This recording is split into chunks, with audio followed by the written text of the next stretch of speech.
Hello students, आज की video में हम डिस्कस करने वाले हैं क्लास 10th का एक सैम्पल पेपर। सब्जेक्ट है आज का सोशल साइंस, सामाजिक विज्ञान। अगर आपको भी किसी टॉपिक पे वीडियो चाहिए तो कमेंट सेक्शन में आप लिख सकते हो। कुछ स्टूडेंट्स ने कहा कि मैम एमए का सिलेबस करवा दो, तो एमए का सिलेबस आपका 22 तारीख के बाद में होगा। जो भी मेरे पास बुक्स अवेलेबल हैं उनसे, खासकर फोनेटिक्स का ही हो पाएगा। बाकी कोई और टॉपिक है जो आपको टफ लगता है तो आप कमेंट सेक्शन में उसको मेंशन कर सकते हैं। शुरू करते हैं अपनी आज की वीडियो। 10th का जो एसएस है उसमें चार सब्जेक्ट होते हैं। सामाजिक विज्ञान के अंदर ही इतिहास, राजनीतिक विज्ञान, भूगोल, अर्थशास्त्र, history, political science, geography, economics. Marks दिए गए हैं इसमें 80 और टाइम दिया गया है 3 घंटे का। ये कुछ बातें दी गई हैं आगे हमारे, जो हमें पढ़नी ज़रूरी होती हैं एक बार के लिए। तो कि अपना रोल नंबर लिखना है हमें। जैसे फर्स्ट दिया गया है कि ये देख लें कि क्वेश्चन कितने हैं, टोटल 25 हैं, तो 25 आए हुए हैं या नहीं, कोड लिखा हुआ है या नहीं, और यही सब बातें। क्रमांक अवश्य लिखें। कोई भी क्वेश्चन जो हम जिसका उत्तर दे रहे हैं क्वेश्चन नंबर जरूर डालें। उत्तर पुस्तिका के अतिरिक्त कोई अतिरिक्त उत्तर पुस्तिका नहीं दी जाएगी। संक्षिप्त और सही लिखो, उत्तर को न काटें। तो आपको जो एक बुकलेट दी जाती है, आंसर शीट दी जाती है, बस वही, एक्स्ट्रा कोई पेजेस नहीं दिए जाते। तो आपको जो लिखना है उसी के अंदर लिखना है, एक्स्ट्रा कुछ भी नहीं दिया जाएगा। परीक्षार्थी प्रश्न पत्र पर अपना रोल नंबर अवश्य लिखें। ये तो जो आपका ड्यूटी आएगी वो तुरंत बोल देगा कि आप अपने अपने क्वेश्चन पेपर पे रोल नंबर लिख लो, ताकि एक्सचेंज ना कर सको। प्रश्नों के उत्तर देने से पहले सुनिश्चित कर लें कि आपको सही और पूर्ण प्रश्न पत्र दिया गया है। परीक्षा के बाद इस संबंध में कोई दावा मान्य नहीं होगा। तो ये सब बातें तो पता ही है ऑलरेडी। फिर आगे बात बताई गई है कि सभी क्वेश्चन अनिवार्य हैं। एक एक नंबर वालों का जो क्वेश्चन है वो 1 नंबर के अकॉर्डिंग आंसर देना है। 2 नंबर वाले 30 शब्दों में, 3 अंक वालों का हमें उत्तर देना है 40 से 60 शब्दों के अंदर। 5 अंक के जो क्वेश्चन हैं 100 से 125 में देना है आंसर। 7 और 20 के लिए दिए गए भारत के मानचित्र को संलग्न करना आवश्यक है। तो मैप का जो क्वेश्चन है वो भी आएगा आपके, और 2 विषयों में दिया गया है आपके, जो 2 पार्ट हैं अलग अलग। एक तो हिस्ट्री है और दूसरा है ज्योग्राफी। उन दोनों में आपका मैप आएगा। मैप का क्वेश्चन बड़ा आसान होता है, आप जरूर सीख के आए। आपको मानचित्र पर अपनी उत्तर पुस्तिका की क्रमांक संख्या अवश्य लिखनी है। मानचित्र पर भी एक आपको जो आंसर सीट मिलेगी उस पर एक सीरियल नंबर लिखा हुआ होगा। फॉर एग्जांपल 1326, इस तरीके से 1326 और 7 इस तरीके से। तो आपको वो अपने मैप के ऊपर भी लिखना है और साथ में अपना रोल नंबर भी मेंशन करना है। ये जिसकी ड्यूटी आती है आपके रूम में वो बता देता है। फर्स्ट जो क्वेश्चन है, पहला पार्ट दिया गया है आपका इतिहास। फर्स्ट क्वेश्चन पूछा गया है, ऑप्शन टाइप है, सरस्वती सिंधु सभ्यता की खुदाई किस वर्ष की गई थी? तो सभी को पता होना चाहिए 1921-22 है। और राखल दास बैनर्जी और दयाराम साहनी वो 2 पर्सन थे जिन्होंने इनकी खुदाई की थी। और मोहनजोदड़ो और एक हड़प्पा, ये 2 मेन वहाँ के जो स्थल हैं वो थे।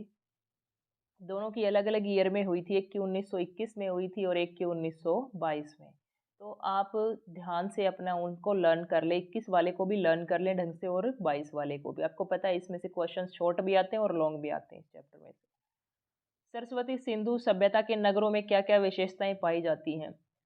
सरस्वती सिंधु सभ्यता, आपको पता है, अपनी जो नगरीय विशेषताएं हैं वहाँ की, उसके लिए बहुत ज़्यादा प्रसिद्ध रहा है कि इतनी पुरानी सभ्यता और उसमें इतनी व्यवस्थित नगर प्रणाली थी। तो कौन कौन सी थी? मेटल वाली सड़कें, सड़कें पक्की थी। सीमेंट, ड्रेनेज, ड्रेनेज का मतलब समझते हो कि पानी का जो प्रवाह था, घरों का जो पानी निकलता था उसकी एक समुचित व्यवस्था थी कि वो इकट्ठा ना हो और एक साइड बह के निकल जाए। अन्न भंडार उपरोक्त सभी था। इसका जो उत्तर होगा वो उपरोक्त सभी है। मिस्र का जो राजा या शासक है उसको क्या कहा जाता है? उसको फराओ कहा जाता है। गायत्री मंत्र किस वेद से लिया गया है? ये लिया गया है ऋग्वेद से।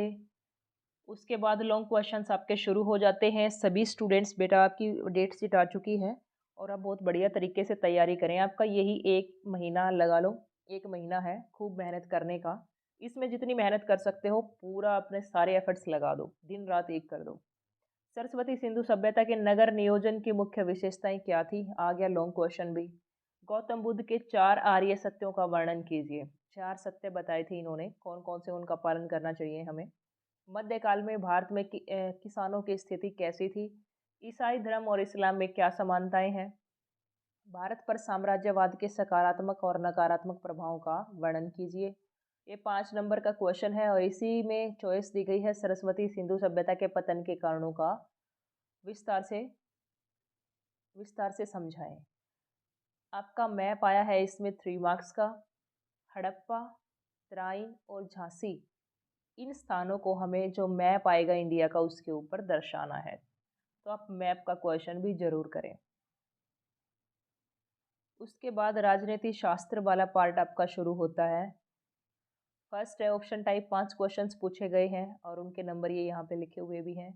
श्रीलंका कब आज़ाद हुआ था? 1948 में, हमसे 1 साल बाद में ही। उसके बाद है कौन सा देश होल्डिंग टुगेदर संघ का है?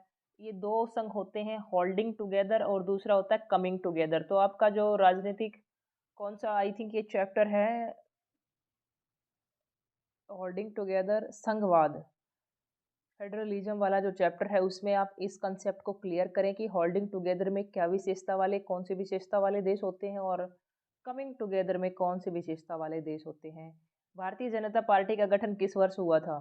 ये हुआ था 1980 में। सभी स्टूडेंट्स एक एक नंबर वाले क्वेश्चंस बेटा बहुत बढ़िया तरीके से तैयार करो जिसमें कोई कन्फ्यूजन ही ना रहे। भारतीय राष्ट्रीय कांग्रेस का गठन किस वर्ष हुआ था? सभी को पता है 1885 में हुआ था, दिसंबर, आई थिंक 28 दिसंबर होगा शायद, पर इसमें ईयर पूछ रखा है, इसको भी आप कंफर्म कर लें, कुछ इंपॉर्टेंट क्वेश्चंस होते हैं। एसपीए किस देश से संबंधित है? एसपीए ये कुछ आपके वो पूछे गए हैं, एक तो श्रीलंका का जिक्र आया है और एक बेल्जियम का जिक्र आया है जो आपकी राजनीतिक शास्त्र वाली जो बुक है उसमें, तो आप इनका ध्यान से देखें। मुझे तो एग्जैक्टली याद है नहीं कि एसपीए कौन सी कंट्री से बिलोंग करता है, तो आप इसको देख लेना। पावर शेयरिंग क्या है? शॉर्ट क्वेश्चंस 2 नंबर का है। बहुदलीय प्रणाली क्या है? उदाहरण सहित समझाएं। दबाव समूह क्या है? कुछ उदाहरण दीजिए। एक क्वेश्चन दबाव समूह का पक्का आता है। भारत में महिलाओं को अभी भी विभिन्न तरीकों से भेदभाव और उत्पीड़न का सामना कैसे करना पड़ता है? संविधान संशोधन 1992 से पहले और बाद में स्थानीय स्वशासन के बीच के ही 3 अंतरों को बताएं। आपको पता है 1992 में जो अमेंडमेंट आया था उससे पहले क्या था और उसके बाद में डिफरेंस आपको बताना है। जो पंचायत, नगर पालिका, नगर निगम, ये जो चीज़ें आई हैं ये 1992 के अमेंडमेंट के बाद आई हैं। स्थानीय शासन लागू हुआ है, 3 स्तर पढ़ते हैं ना हम उसमें। आधुनिक लोकतंत्र में सत्ता की साझेदारी के विभिन्न रूप क्या है? उदाहरण दीजिए। 5 नंबर में चॉइस है। एक राजनीतिक दल क्या है? राजनीतिक दलों के सामने आने वाली चुनौतियों की व्याख्या कीजिए। तो स्टूडेंट्स ये 5 नंबर वाले क्वेश्चंस बेटा पूरा ध्यान हो इन पे। लंबे क्वेश्चंस तैयार करोगे, जो कंटेंट लिखोगे क्वेश्चन के अंदर, जो सामग्री आप लिखोगे वो बहुत बढ़िया होनी चाहिए। ऐसे नहीं कि आपने ऐसे लाइन लाइन भर के और सिर्फ एक पेज भर दिया और उसके अंदर कुछ भी नहीं। समझ के याद करो। हम सराउंडिंग में भी बहुत सारी बातें ऐसी सुनते हैं इलेक्शन के टाइम में भी, और वैसे भी लोकतंत्र का मतलब क्या है और उसमें सत्ता का मतलब क्या है और उसमें साझेदारी का मतलब क्या बनता है और इनके अलग अलग रूप क्या है, राजनीतिक दल किसको कहेंगे और एक राजनीतिक दल है इसके सामने क्या क्या चुनौतियाँ आ सकती हैं। इन चीज़ों को जब आप समझ के याद करोगे तो वो लंबे समय तक तो याद रहेंगी और आप अपने क्वेश्चंस को इतना बढ़िया लिख पाओगे जिसकी कोई हद नहीं है। अगला पार्ट है आपका भूगोल। लो एस्ट निम्न में से किस प्रकार का संसाधन है? ये है नवीकरणीय। शॉर्ट्स पूछे गए हैं इसमें। सबसे पहले सरदार सरोवर बांध किस नदी पर स्थित है? ये मेरी ख्याल से है नर्मदा पर होना चाहिए। मैं इसमें पता नहीं, मुझे बेटा याद नहीं है, काफ़ी दिन हो गए। नर्मदा पर होना चाहिए आई थिंक, फिर भी आप कंफर्म कर लेना अपनी बुक से। गोल्डन फाइबर किसे कहा जाता है? ये कहा जाता है जूट को। गोल्डन फाइबर जो कि सुनहरे रंग का भी होता है ये। निम्नलिखित में से कौन सा राज्य HBJ पाइपलाइन से नहीं जुड़ा हुआ? हजीरा विजयपुर जो पाइपलाइन है आपकी, जो ट्रांसपोर्टेशन का गैस से और पेट्रोलियम से रिलेटेड जो पाइपलाइन होती हैं वो है ये। आई थिंक यूपी होना चाहिए, फिर भी आप कंफर्म कर लेना। तो ये थे आपके शॉर्ट क्वेश्चंस। लॉन्ग में आए हुए हैं धात्विक और अधात्विक खनिजों में अंतर स्पष्ट कीजिए। रबी की फसल, खरीफ की फसल में अंतर स्पष्ट कीजिए। ज्योग्राफी के कितने अच्छे अच्छे क्वेश्चंस आए हुए हैं। बहुउद्देशीय नदी परियोजनाओं के क्या नुकसान हैं?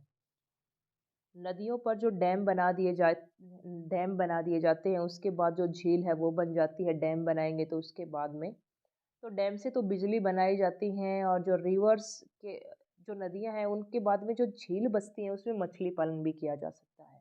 ये तो हो गए हमारे फायदे की बातें, लेकिन कुछ इनके नुकसान भी तो हो सकते हैं ना, तो वो नुकसान हमें इसके अंदर बताने हैं। वर्णन करें कि समुदायों में भारत में वनों और वन्य जीवन को कैसे संरक्षित और सुरक्षित किया है। भारत में चावल के उत्पादन के लिए आवश्यक भौगोलिक एवं जलवायु दशाओं की व्याख्या कीजिए। चावल, गेहूं, कपास और चाय, ये कुछ एक इम्पॉर्टेंट फसलें हैं जिनमें से कोई एक ना एक आपसे पूछी जाती है। अब इसमें कुछ भौगोलिक और जलवायु दशा तो बतानी है ही है। इनका उत्पादन कौन कौन से राज्यों में होता है, कम से कम आप वो स्टार्टिंग वाले 3 ज़रूर याद करिए, पहले नंबर का, दूसरे नंबर का और तीसरे नंबर का, ताकि आपका क्वेश्चन जो है बहुत अच्छा बन सके। एक अपने क्वेश्चन को हेडिंग में लिखो। चावल के उत्पादन के लिए फॉर एग्जांपल पहले तापमान की हेडिंग बना दी, वर्षा की बना दी, और उसके बाद में एक बना दी कि इसमें हमें कितनी वो क्या होता है, तापमान हो गया, वर्षा हो गई, जलवायु हो गई, और भी इस तरीके से बहुत सारे, इसमें कम से कम 5-6 हेडिंग इसमें से इजीली निकल सकती हैं। लास्ट में हम एक बना सकते हैं उत्पादक राज्य भी, और लास्ट में 2-3 लाइन में हम कंक्लूजन भी लिख सकते हैं। भारत के राजनीतिक मानचित्र में भरिए भाखड़ा नंगल बांध, कोचीन बंदरगाह, भिलाई लोहा और इस्पात संयंत्र, काली मिट्टी का एक राज्य है। इतने आसान पूछे गए हैं। 4 नंबर का ये है, प्लस में 3 नंबर का जो मैप है वो हिस्ट्री में आया हुआ है। टोटल बन गए आपके 7 मार्क्स, इनको छोड़ना नहीं है। और अर्थशास्त्र का जो पोर्शन है वो है आपका, भारत के किस क्षेत्र में प्रचंड बेरोजगारी पाई जाती है। बेरोजगारी आपने पढ़ी होगी, इतनी बढ़िया तरीके से आप अलग कर पाओगे उनको कि अलग अलग बेरोजगारी के भी कुछ टाइप होते हैं। तो जो प्रच्छन्न बेरोजगारी है वो किस में पाई जाती है, कृषि में पाई जाती है प्रच्छन्न बेरोजगारी जो है वो। भारत का केंद्रीय बैंक है, भारत का केंद्रीय बैंक सभी बच्चों को पता है, आरबीआई है। विश्व व्यापार संगठन की स्थापना 1995 में। मैंने पढ़े काफ़ी दिन हो गए हैं, एक आधा क्वेश्चन गलत हो तो आप कमेंट सेक्शन में उसको करेक्ट कर सकते हैं, और आप खुद चेक भी करने हैं कि ये क्वेश्चन के आंसर ठीक है या नहीं, आपने बुक रिसेंटली पढ़ी है नहीं। फिर जो भी क्वेश्चंस इस सैम्पल पेपर में पूछे गए आप उनको बुक में से देख के दोबारा लर्न करोगे। मानव विकास सूचकांक क्या है, एचडीआई के मूल घटक लिखिए। मानव विकास सूचकांक और ह्यूमन डेवलपमेंट इंडेक्स, कई बार इसकी फुल फॉर्म भी पूछ ली जाती है, कई क्वेश्चन पेपर में पूछ ली जाती है। प्रचंड बेरोजगारी को उदाहरण सहित परिभाषित कीजिए। ये देखो यहाँ पे भी पूछ लिया। एक टाइप की बेरोजगारी आपके पक्का पूछी जाएगी। क्रेडिट व औपचारिक और अनौपचारिक स्रोतों के बीच अंतर स्पष्ट कीजिए। वैश्वीकरण को परिभाषित करें, भारत पर इसके अच्छे प्रभाव क्या क्या है। इसका हमें चॉइस मिली है, 5 नंबर का है, उपभोक्ता संरक्षण अधिनियम 1986 के अधीन उपभोक्ताओं के अधिकारों की व्याख्या कीजिए। तो ये था डियर स्टूडेंट्स आपका क्लास 10th का एसएस का सैम्पल पेपर।